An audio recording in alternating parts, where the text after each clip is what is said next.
Laruan ng kahirapan.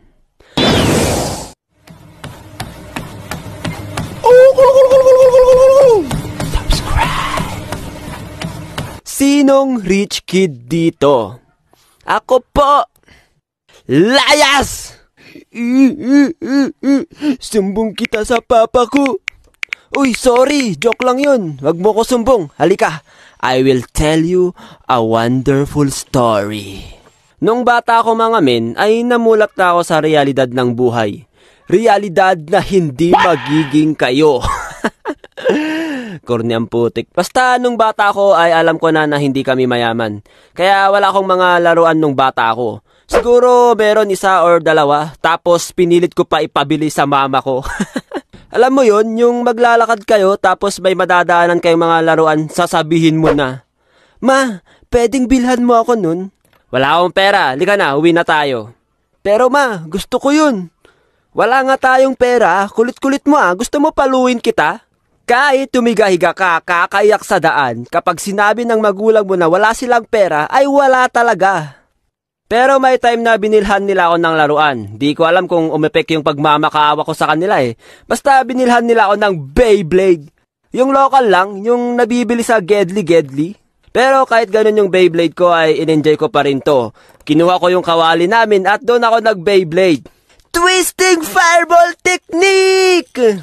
Nauso pa dati yung Let's Go at Crash Gear na laruan na hindi ko afford. So ang ginawa ko, inipon ko yung mga baon ko tapos ibinili ko ng Let's Go. Nung nakabili na ako ay nilaro ko siya at madaling nasira. Dahil nga madali masira ang mga laruan na yon, ay gumagawa na lang ako ng sarili kong laruan. Yung kukuha ko ng kahoy tapos lalagyan ko ng gulong gamit yung tansa ng soft drinks. Hindi siya automatic na tumatakbo pero matibay. May nakikita pa ako dati ng mga bata na meron silang kick scooter. At nainggit ako dati dahil meron silang ganon. Nakikipaglaro ako sa kanila pero minsan lang nila pinapahiram sa akin. At dito na nabuo ang napakabobo kong idea. Sinabi ko sa sarili ko na gagawa ako ng sarili kong kick scooter. Kumuha ko ng kahoy at yun ang ginawa kong manobela at apakan ng aking ginagawang scooter. At yung gulong naman ay kinuha ko sa isang office chair na sira na. At nung sinubukan ko na siya gamitin sa kalsada ay okay naman, umiikot yung gulong. Ang problema, hindi ko mailiko yung manobela dahil nakapako lang to. At di ko alam kung paano ko gagawin yung parang sa totoong kick scooter talaga. Sino na nakapaglaro ng mga to? Siguro mga batang 90s makakarelate dito Nakapaglaro na ba kayo ng Jackstone? Yung patatalbugin mo yung rubber ball tapos may mga jack or pebbles kayong pupulutin. Tapos i-catch mo ulit yung rubber ball after mag-bounce. Potek Ben, sa sobrang fast hands ko nung bata ako, natatalo ko yung mga babae kalaro ko. Nakapaglaro na ba kayo ng Super Yo-Yo? Alam niyo ba yun sa anime? Potek nung bata ako, inggit na inggit ako sa mga magagaling mag-Super Yo-Yo. Yung may mga tricks pa silang, walk a dog, around the corner, around the world, triangle, star, double star, Illuminati. Dahil amaze na amaze ako sa mga nakakagawa noon, ay bumili din ako gamit ang aking baon. Sorry to my parents, I failed you. At nung nakabili na ako ay nagpractice ako magyoyo at pinapasikat ko sa mga pinsan ko kahit sablay naman yung tricks ko. Kita mo yun? Kita mo yun? Galing ko no? Bakit naghiwalay yung yoyo mo nung nilaro mo? Bonak ka ba? Ano yan? Splitting yoyo technique. Di mo ba alam yun? Nakapaglaro ka na din ba ng trumpo? Ito yung babalutin mo ng tali yung trumpo tsaka mo ihahagis sa ground. Habang umiikot ay pwede mo siya i-snatch sa kamay mo. Minsan masusugat pa kamay mo doon pag lagi mo ginagawa.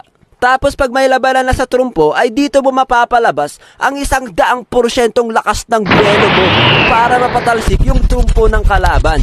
Minsan pag tumama yung pako ng trumpo mo sa trumpo niya, talagang mapapaiyak yung kalaban mo kasi mabibiyak yung trumpo niya.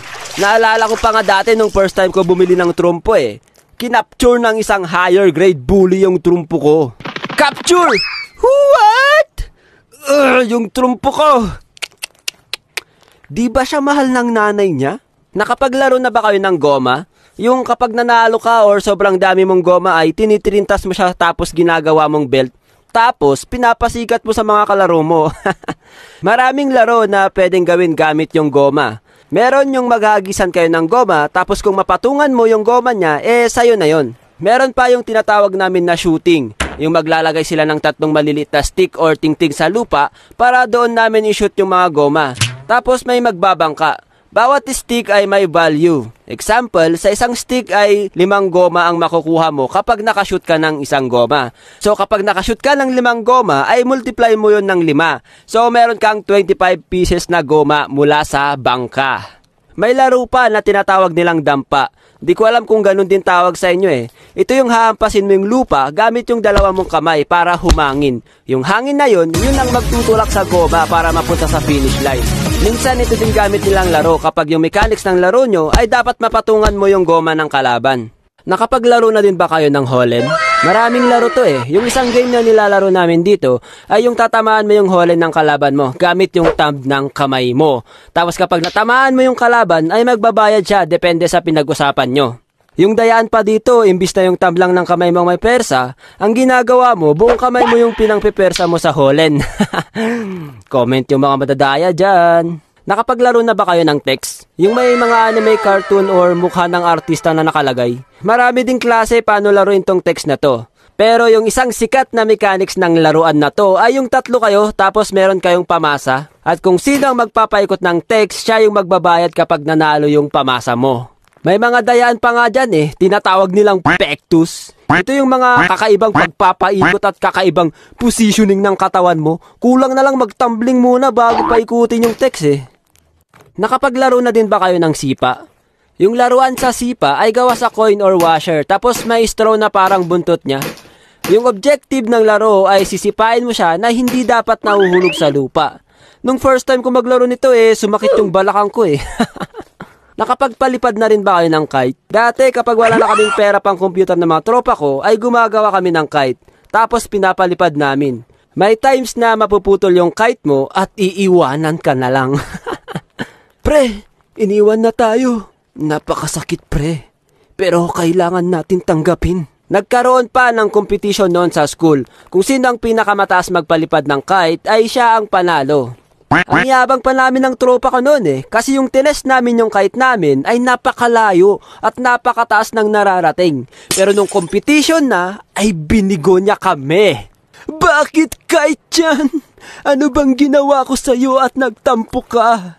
Hindi lumipad ng mataas yung kite namin at natalo kami. Alright. Kayo ba? Anong mga laruan nyo dati? Marami pa akong hindi nabanggit so comment down below lang mga tolls.